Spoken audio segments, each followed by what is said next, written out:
दोस्तों, आचार्य चाणक्य ने अपनी नीतियों के बल पर नंद वंश का अंत करके मौर्य वंश की स्थापना की थी।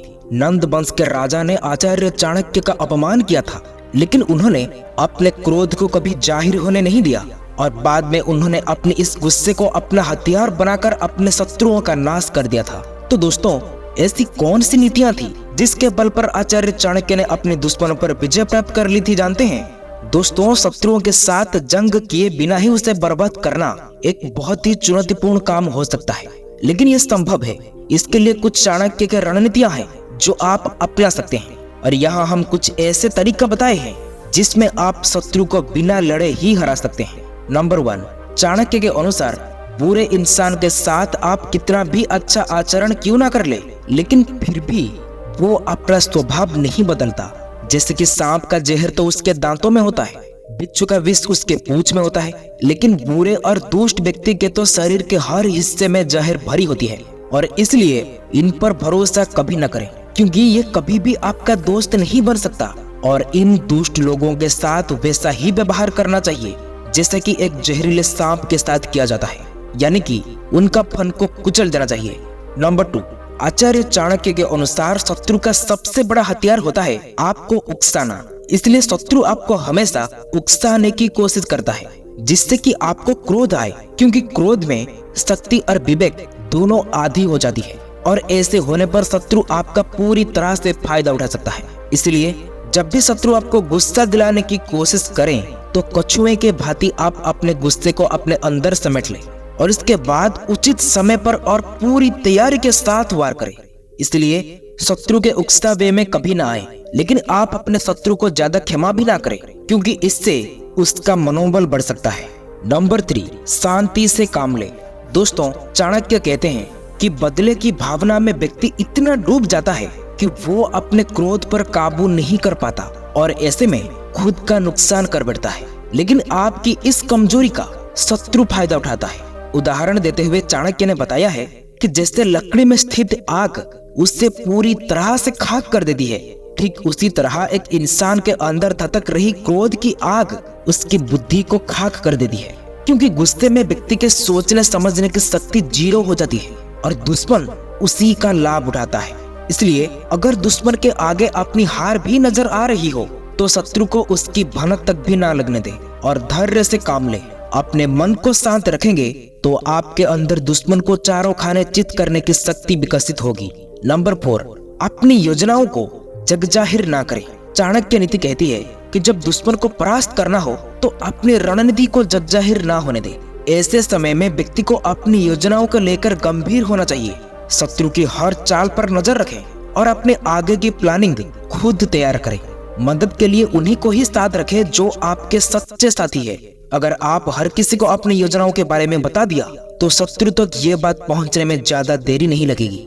नंबर 5, दोस्तों, शत्रुओं को परास्त करने के लिए अपने कूटनीतियों में उसे फंसाएं, यानी कि उसकी शक्तियों और सहयोगियों से उसे दूर कर दें और जब दुश्मन अलग थलग पड़ जाए तब उस पर वार करें।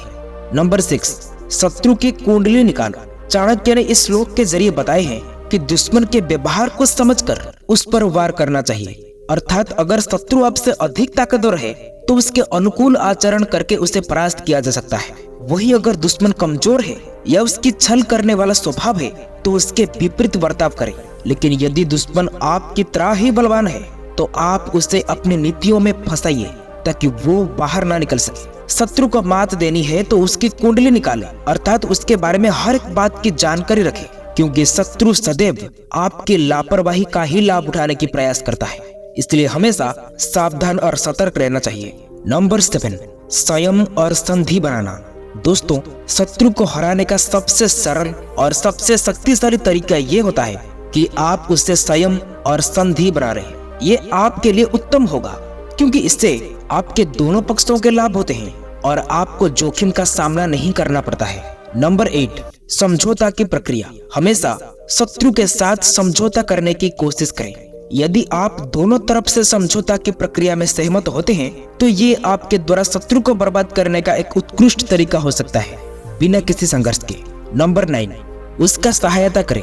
दोस्तों, कभी कभी अपने शत्रु की सहायता करने से आप उसे अपने पक्ष में खींच सकते हैं। यदि आप उसकी मदद करते हैं तो वो आप पर आत्मविश्वास महसूस कर सकता है और आपके प्रति उसका सकारात्मक भावना विकसित हो सकती है। नंबर 10, आत्मरक्षा का प्रण। अपने आत्मरक्षा को पहली प्राथमिकता बताएं।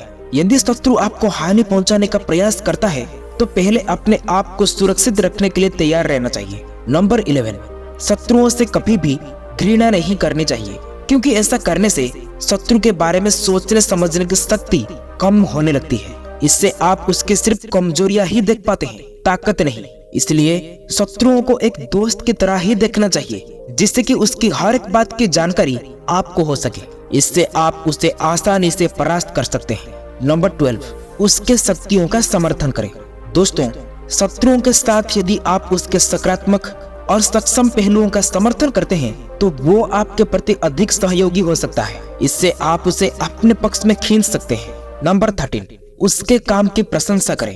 दोस्तों, अपने शत्रु के कुशलता और काम की प्रशंसा करना भी उसे अपने पक्ष में खींच सकता है। ये उसके सामर्थ्य को मान्यता देने का एक तरीका हो सकता है और उससे आपके साथ सहयोगी करने के लिए प्रेरणा भी मिल सकता है।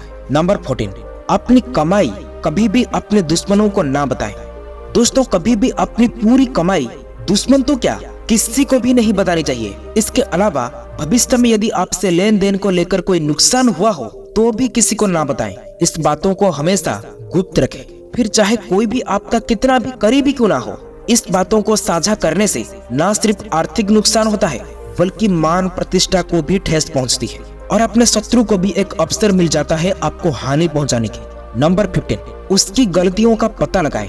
दोस्तों, आपके दुश्मन का गलतियां और कमजोरी का पता लगाएं, क्योंकि ये आपके लिए एक वरदान साबित हो सकता है, जिसके वजह से आप अपने दुश्मन को बड़े ही आसानी से बिना लड़े परास्त कर सकते हैं। दोस्तों, धैर्य और समझदारी ये एक अनंत महत्वपूर्ण गुण है जो किसी भी समस्या का समाधान करने में सहायक होता है। और हमेशा स्थिर रहें ताकि आप हमेशा सटीकता से सोच सकें कि कैसे किसी से दुश्मनी करने से बचा जा सके बिना लड़े। दोस्तों, आज के लिए इतना ही। वीडियो अच्छा लगा हो तो शेयर, सब्सक्राइब, लाइक जरूर करें। फिर मिलेंगे अगले वीडियो में।